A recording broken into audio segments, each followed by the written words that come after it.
Salam, saya Azhar. Assalamualaikum. Okey, sekarang ni saya daripada tadi masjid apa kena nama tadi.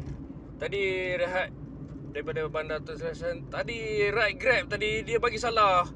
Saya kena pergi daripada tempat banyak tentera tu nak pergi ke PPR Desa Tun Razak, tapi dia bagi salah sebab ke jalan belakang masjid tu tak boleh lepas, bertutup gate.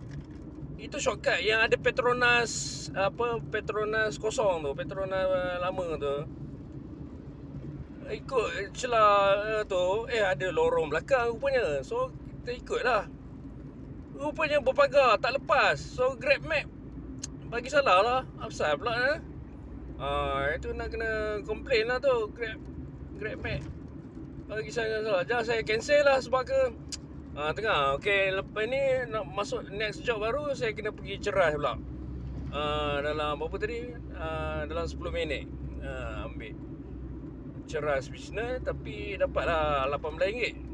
So menghala ke Mid Valley tadi, kalau tak silap lah destinasi dia. Yang PPR tadi yang saya cancel tadi, nak pergi Mid Valley juga. So menghala ke KL lah. Lepas drop Mid Valley tu, saya boleh lah pergi cari masjid kan. Mungkin lah masjid negara ke. Okay, ni navigation ni, inilah gayanya. Ada kalau jalan jalan besar macam ni, jarak jauh, dia insyaAllah lah tak ada apa-apa masalah. Tapi macam tadi, jalan-jalan yang ceruk-ceruk tu, kemungkinan dia akan bagi salah. Itu bahaya juga tu. Kalau malam-malam tu kan, kita laju, pagar tutup.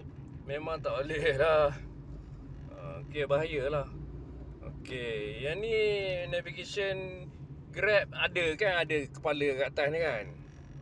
Navigation Bolt tak ada. Seriously, Bolt tak ada atas ni. Kita tak ada label nak masuk kiri kanan. Kita tengok hala kecil je.